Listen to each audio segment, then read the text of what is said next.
What's the craziest WW2 fact that you know of?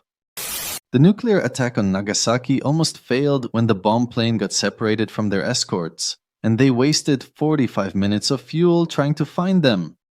At Normandy, my uncle Curtis got blown up but still alive, so they morphined him really good and buried him in the sand till the battle moved on. Then they came back and got him. He's still kicking. My all-time favorite WW2 story doesn't involve any violence or killing or destruction at all. Background: weather patterns in the northern hemisphere generally move west to east. As a result, the Germans were at a disadvantage in not knowing what weather was coming towards Germany because it was coming from the west. It was coming through areas controlled by the Allies. So, they decided to secretly emplace an unmanned remote weather station on the coast of Canadian Labrador, which could send weather information to Germany by radio. Remember, no such thing as weather satellites back then. The weather station was emplaced by a U-boat in 1943. Since it was kind of hard to hide, although in a very remote area, the Germans put signs on it saying it belonged to the Canadian Weather Service. They also scattered empty packets of US cigarettes around, so if anybody found it, they would assume it was an Allied military installation. It was eventually discovered by the Canadians in 1977. In fact, when it was discovered, the local people assumed it was exactly what the Germans had hoped them to think, that it was a Canadian military emplacement. It wasn't until 1981 that someone asked the Canadian military about their old weather station in Labrador, and the Canadian military said, that's not ours. That time, the British dumped a dead man's body with fake plants planted on hum, so it would wash up in Spain and get turned over to the Germans. They tried to make an aircraft carrier made of ice. During the war, Canada built more military trucks than the major Axis powers, Germany, Japan, and Italy combined. Something like a tenth of the Russian population died. I watched a documentary of a guy who wanted to be a spy, and ended up somehow getting one of the highest medals on the German side, and one of the highest medals in the Allied side also, supposedly the only person to do so. That Hitler only joined the Nazi party because the German army sent him to a meeting to basically spy on them. Someone was giving a speech suggesting Bavaria should leave Germany and join Austria. Hitler was enraged by this and went on a rant about why that was a bad idea. The other members were impressed and recruited him to join the party, and the rest is history. That the American superweapon to end the war could have used bats with incendiary bombs glued to them. Lytle S. Adams was a dental surgeon from Pennsylvania who had become fascinated by bats on a trip to Carlsbad Caverns in New Mexico in 1942. He was intrigued by their strength and their habit of roosting before dawn.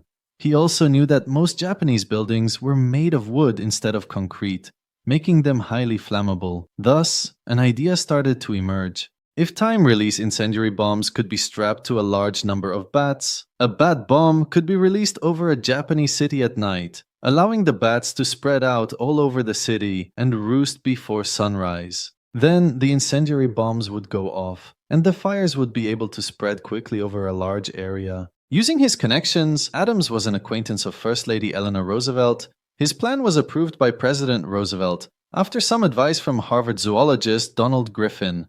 The president's opinion was, "This man is not a nut. It sounds like a perfectly wild idea, but is worth looking into."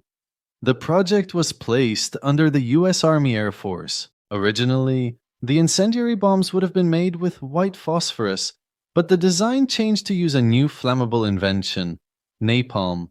Mexican free-tailed bats were harvested from the wild with permission from the National Park Service, and the tiny bombs were attached to the bats with an adhesive. Testing did not go well at first. In 1943, armed bats were accidentally released onto the Carlsbad Army Airfield Auxiliary Air Base. The bats roosted under a fuel tank and incinerated the test range. The project was relegated to the US Navy in August 1943, who renamed it Project X-Ray, and then passed it onto the US Marines that December. The definitive test of the weapon happened at the Dugway Proving Ground in Utah, where a mock-up of a Japanese village was burned to test its effectiveness. Results were optimistic, an observer commenting that the bat-powered delivery system was more effective than conventional napalm bombs. To quote the report, Expressed in another way, the regular bombs would give probably 167 to 400 fires per bomb load, where X-ray would give 3,625 to 4,748 fires. The project was cancelled when it was revealed that the weapon wouldn't be truly ready until mid-1945. In a search for a quick end to the war, attention focused on the atomic bomb project, which was showing quicker results. German and American soldiers fought alongside French prisoners against the SS during the last days of the war. The last Japanese soldiers didn't surrender until the mid-1970s. Audie Murphy, just Google him. There are too many stories to pick just one. Dude was basically the playable character in a Call of Duty game. The atomic bomb was the second most expensive project of WW2. The most expensive project was the B-29 bomber, used to drop the atomic bomb. The United States had 2 freshwater aircraft carriers. Not sure it's so crazy as opposed to just a tragic facepalm, but the life jackets given to men on some amphibious landings, such as D-Day, were basically little round floaties. They were supposed to be attached and set under the arms, but due to all the equipment the soldiers were wearing, it was difficult and uncomfortable to do that. So they attached them around the waist instead. When they went into the water, they were so top-heavy that the life belt would end up flipping them over. They'd drown with their feet in the air, unable to right themselves. Also, this is World War I fact that I like. Raising goats became a big cottage industry because they needed to feed the Indian soldiers who would not eat beef or horse. The initial request for 7,000 goats for food for the arriving Indian soldiers confounded the military officer who received it. Japan lost multiple aircraft carriers in part because they didn't have enough handcarts. Bombs and torpedoes are heavy, so without enough carts, extra munitions were stored in the hangar to be placed into the ammo bunkers when they had time. So during combat areas, their hangars were filled with bombs and fuel vapors, and if they took a hit in the hangar bay, the poorly stored ordnance would detonate and start fires they couldn't put out. Also, the fires couldn't be put out afterwards because they used cast iron piping, which would shatter, causing a complete loss of water pressure after the ammo detonates. A member of the US Navy survived being stabbed 4 times by Japanese bayonets during the Bataan Death March when he was a POW in the Philippines. He buried a spoon in the ground before the march started that he promised he'd come back and retrieve when the war was over to prove he survived. In 1946, he returned to the Philippines and dug up the spoon to bring home. That man was my great-uncle, and my family still has that spoon 82 years later. Not the most crazy war fact, but it's one that's personal to my family. I think the construction of the Alaska Highway is underrated and less known than it should be. The US connected mainland US to Alaska via northern Canada by building 2,000 kilometers of road through previously wild land. Camps of engineers and laborers built this 2,000 kilometers of highway through the Yukon in just about 8 months. That is an insane pace. Cutting through swamps, forests, etc. Just an unprecedented pace of construction, the likes of which we will not see again. It's a great example of the war being won not only through combat, but through material. Bear with me on this one. In 1942, a company of Polish troops were evacuated from the Soviet Union and found their way to Iran. Along the way, they befriended a Syrian brown bear. They officially enlisted him as a private in the unit. The men ended up in Italy from 1943 to 44, bringing the bear along with them. It helped to carry heavy ammunition and quickly became a celebrity among the troops. Bear was eventually discharged after the war and lived peacefully in Edinburgh Zoo until he passed away in 1963. We actually tested cat-guided bombs, hoping the cats would steer the bombs towards enemy ships to avoid landing in the water. The 8th Air Force suffered more casualties than the Marine Corps.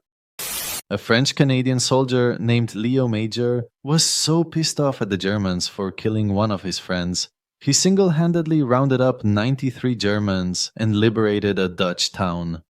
During the Battle of Samar, a part of the Battle of Leyte Gulf, a small task force of 6 escort carriers, 3 destroyers, and 4 destroyer escorts code named Taffy 3 were attacked by the Japanese Center Fleet, which consisted of 4 battleships, 6 heavy cruisers, 2 light cruisers, and 11 destroyers. This was the only time the battleship Yamato engaged enemy surface vessels. The battle was absurdly one-sided for the Japanese. The battleship Yamato alone had a higher displacement than all of Taffy 3 combined. After a long battle against absolutely stacked odds, the small American task force managed to force the Center Fleet to retreat and saved all the vulnerable landing craft of the late Gulf invasion. The atrocities of Unit 731, and that those involved never got the punishment they deserved. While it's more associated with the Vietnam War, World War II had the world's first combat rescue by helicopter. The British used inflatable tanks to trick the enemy. That, after victory in Europe, General Patton had a grand master plan in mind to acquire what was left of the German army and together take out the Soviet Union while they were weak.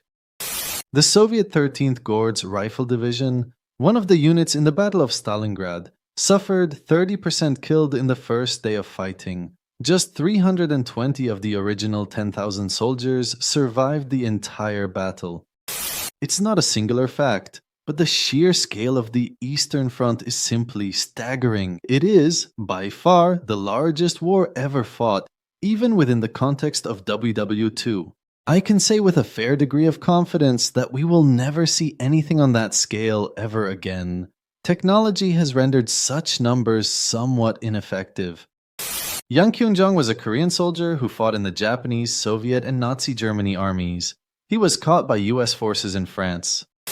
That the US put 5 brothers on one ship and it got sunk. My dad and his brother Dan ran into each other randomly in France. They turned around and saw each other, and they both yelled, "What are you doing here?" I have a couple of photos from that day. They got to spend that day together before going back into hell, and they both survived the war. Ice cream ships. The US built concrete barges and added ice cream parlors on them for war in the Pacific.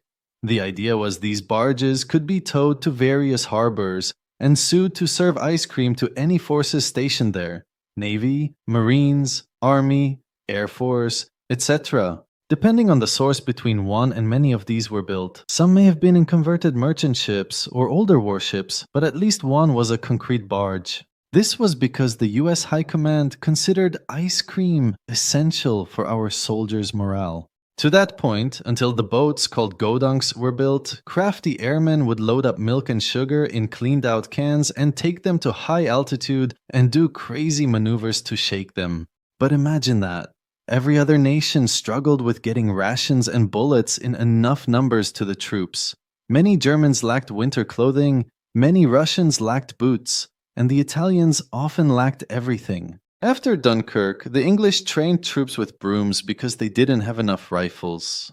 Japan almost always had their soldiers marching with no rations and expected them to eat of the land. And the US spent millions of dollars ensuring our troops in the tropics had fucking ice cream.